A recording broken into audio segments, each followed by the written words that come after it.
Hello everyone, thank you for joining me again. My name's Ben, this is To The Point English, and in this video you will learn 10 advanced and proficiency level verbs. Now I think you'll find these verbs useful for your English in general, but also specifically for those of you who are preparing for the Cambridge English exams, if it be the C1 Advanced, C2 Proficiency, or even the B2 first. I mean, why not use advanced and proficiency level vocabulary in the B2 first? The examiners love it, if it's used appropriately and in the right context, of course. So enjoy the video. Number 10 is the best one. It's not really, that's just what YouTubers say to make sure you watch to the end. But make sure you watch to the end and like and subscribe.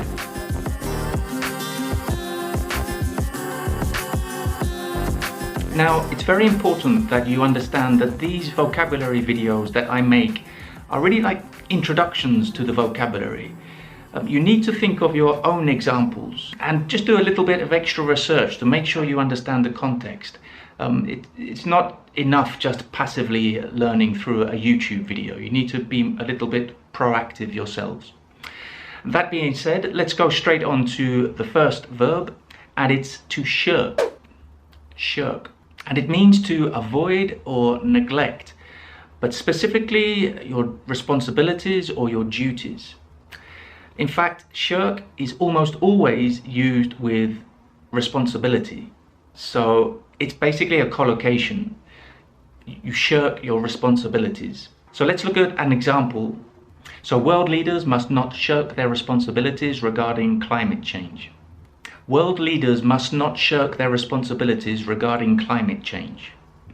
So there it is, my first example with the environment, climate change, global warming.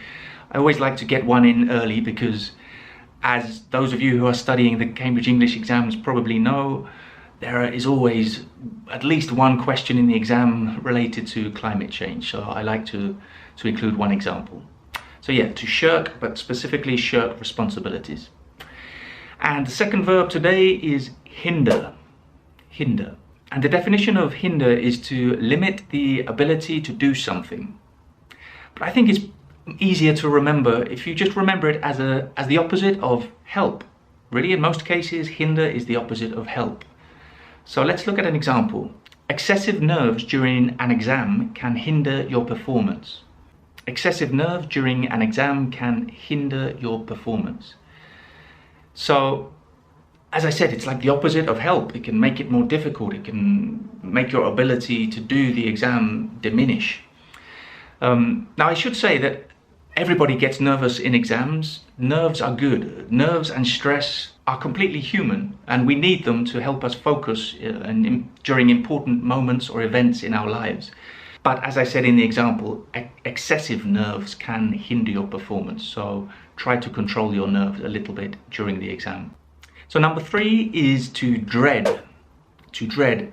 Now, to dread is to worry or to fear something in the future. So something that hasn't happened yet that is going to happen in the future. I'm dreading getting the results of the exam. I'm sure I've failed. So I'm dreading getting the results of the exam. I'm sure I've failed. So this is something that this person is really worried about or even fearing that's coming in the future, is getting the results. So this person has already done the exam. They're not dreading the exam, they're dreading getting the results that's coming in the future. Because they think they've failed, they have a negative idea of what's going to happen. You can dread many things in life, unfortunately, but when you worry or fear about something in the future, for example, I'm dreading going to work on Monday because I have a difficult meeting with my boss. So the meeting with my boss is something I don't want to do and it's coming in the future. I'm dreading it. Okay, so you get the idea. It's something pretty negative, to be honest. But let's try and be a bit more positive with number 4, which is to cherish. So to cherish basically means to feel a strong affection for something or somebody. So for example, I cherish the memories of my holidays with my family when I was young. So I cherish the memories of my holidays with my family when I was young. So it's the memories. I have very strong affection. I have a love for these memories of my holidays when I was young. You can also use it to refer to objects. So I cherish the watch that my grandfather gave to me. So this watch has sentimental value. I have great affection for it, so I really cherish it. Now, when I think of cherish, I often think of Gollum from Lord of the Rings. I'm not a big fan of that film, but everybody knows Gollum, right? And he speaks about the ring, the precious ring, my precious. And he really cherishes the ring. It's something he really has extreme affection for. I think it has magical power, doesn't it, the ring? As I said, I don't know much about it, but that's a good way to think of cherish, this extreme affection for something. Number 5 is thrive. I hadn't realized that before when I made the list, but it rhymes. I'm a poet and I don't know it. Yeah, thrive means to grow or to develop very well, or to prosper. And we often use it for plants. The plants that thrive, they grow very well. But in a more figurative sense, we use it for different areas of life. So let's look at the example. Surprisingly, some people thrived during the pandemic lockdowns. So surprisingly, some people thrived during the pandemic lockdowns. So for some people, not all people, but the lockdowns were something positive for them. They grew, they took the opportunity to improve and develop as people. Now there's an expression we sometimes use with thrive that will help you understand it more, I think. It's thrive or survive. And this is often used in business or self-help books, that type of thing. And if we say thrive or survive, to survive is just to do the minimum, just not to die. Basically, you're just surviving, it's the minimum. You're not really developing or growing. But if you thrive as a person, you're growing and developing, really prospering, as I said. Okay, number 6 now, to crave. To crave. Now you may be familiar with this one, maybe you've heard it before. It's quite common, so it's very useful, and it means to have a strong desire for something, a very strong desire. So for example, children often misbehave because they crave the attention of their parents.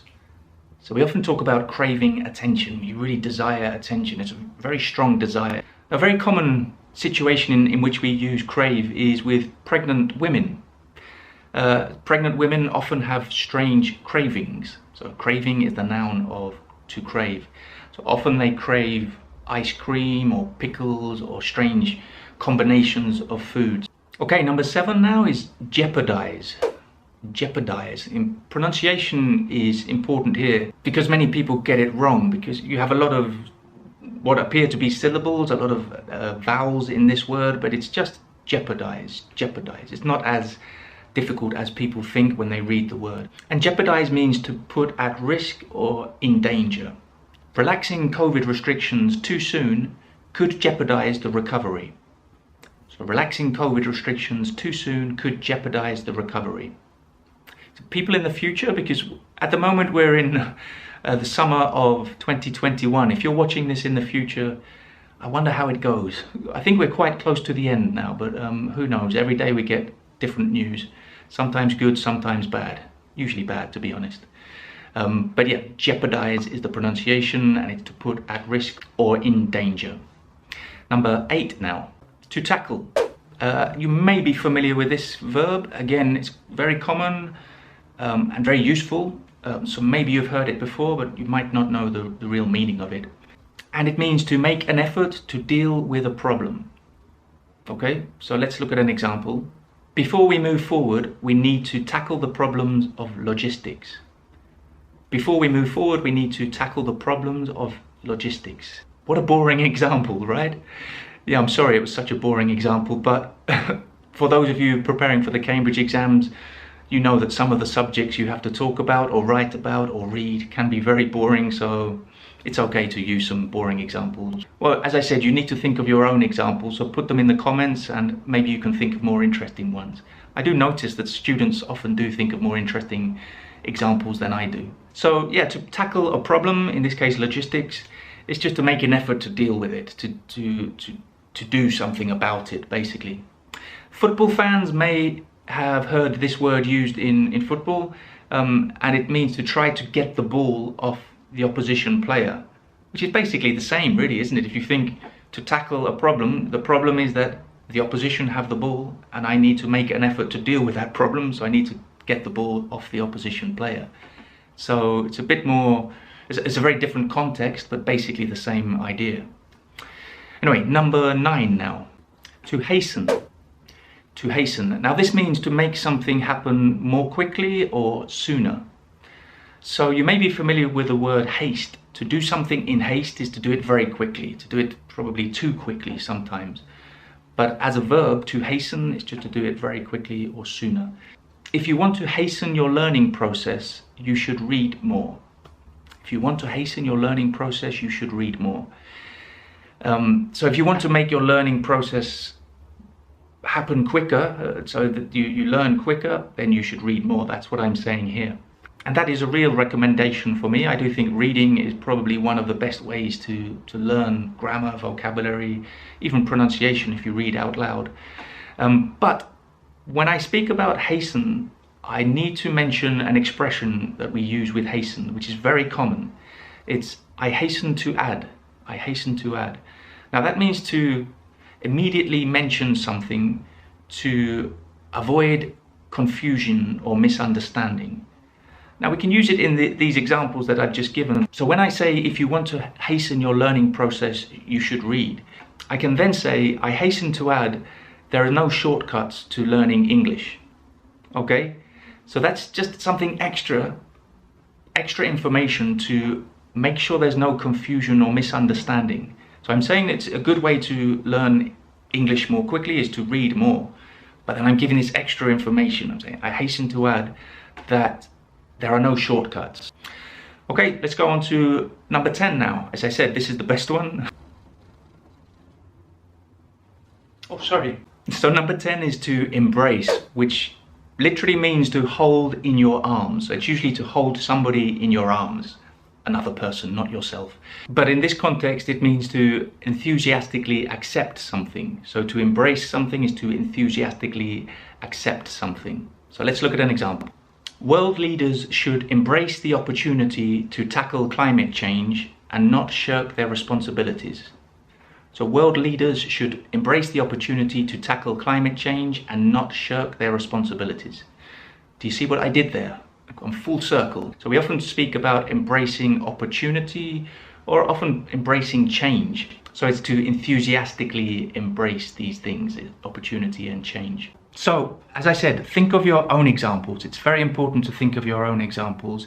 Put them in the comments if you like, because that could help other students. Then you can compare your different examples. And again, like the video if you liked it. You'd be doing me a big favor by doing that. And I'll see you very soon for another video. Take care.